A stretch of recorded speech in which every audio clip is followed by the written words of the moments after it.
What's up, guys? Welcome back to day 10 for this 31-day video challenge here in the month of July. Today I'm going to be talking about my motovlog setup, just in case you guys were wondering about everything that I use to make these vlogs and even just my content in general. But I'm going to get into it. The first thing obviously is the camera that I'm recording on. It is the GoPro Hero 12. I haven't had any problems with this other than it overheating from being out in the sun too long, but other than that's about it. It doesn't do too bad when I got the wind blowing on me, got the air going to the camera, but I kind of got both of the helmets that I typically use. I use the Ruroc here, this one right here, basically on my trips locally, but when I'm on my longer trips I use this one. This one's a modular. I believe it's the HJC. Can't remember off the top of my head, but I'm pretty sure that's it.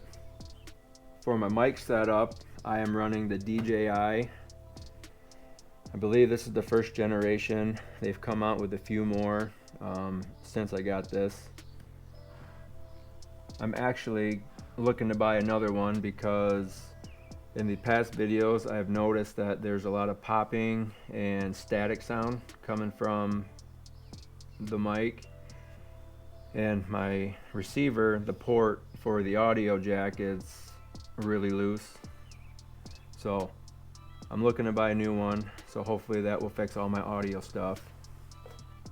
And I got a couple other things that aren't out here. I have my DJI drone, the Mini 3 that I use to get all my aerial footage when I'm doing more of my longer travel videos to get mountains or whatever I come across, some lakes and streams. And in my helmets, I took the magnets that come on these mics right here that's clipped to my hat.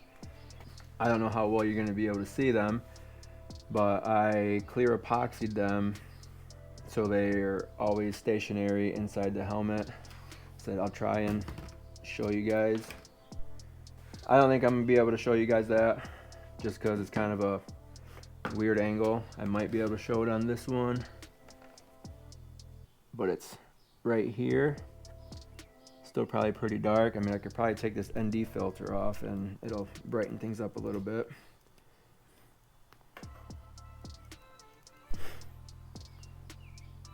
But yep, that did it. It's right there.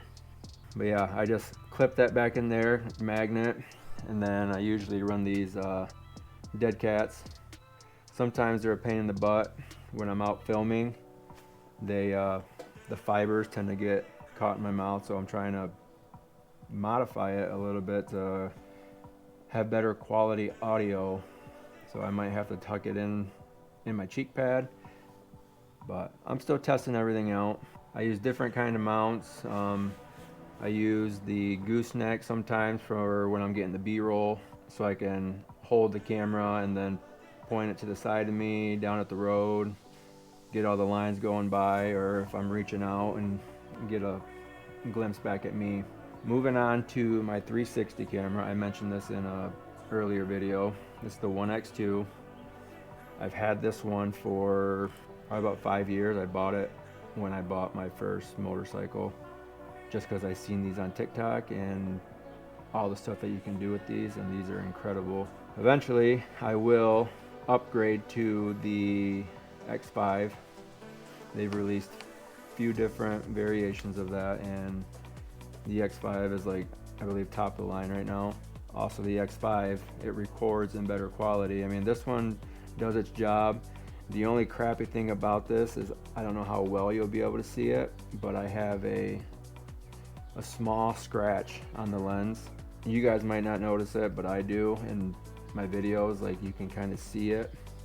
So I kind of try to position it to where that lens is pointing at me and not out front. And the good thing about the X5 is you can replace the lenses, which is pretty cool. Yeah, I usually mount this. Let me find my mount real quick. I usually put it on this thing, and then I mount it with a selfie stick. So So there's times where I will put it on the handlebars and extend it out in front of me, so it point of view, like what am I trying to say? Like if somebody else is out there recording with me, but that's not the case at all. And then I will move that all over on the bike. I will put it up here on the crash bar, throw it down here on the foot peg.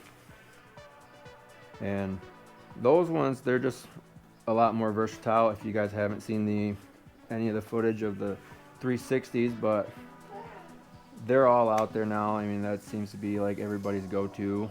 Recently, you know, I would be carrying 3 cameras around with me, and it just got too cluttered up on the bars, and there'd be a camera in the shot that I didn't like, and so I'm gonna try and minimize that as much as I can. And hopefully, if I get the X5, like, I'll be able to do that.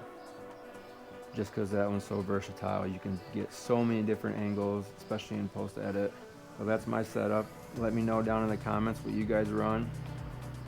You know, I'm always open up to suggestions. So, but I'm gonna get off here. If you're new, make sure you go hit that like and subscribe button. I'd really appreciate it. It only helps me out in the long run. If you're returning, thanks for tuning back in. Be on the lookout for more motorcycle content the whole month of July, because that's what I'm doing on this challenge, trying to talk better, try to become a better content creator. So with that being said, I will see you guys on tomorrow's episode. Peace.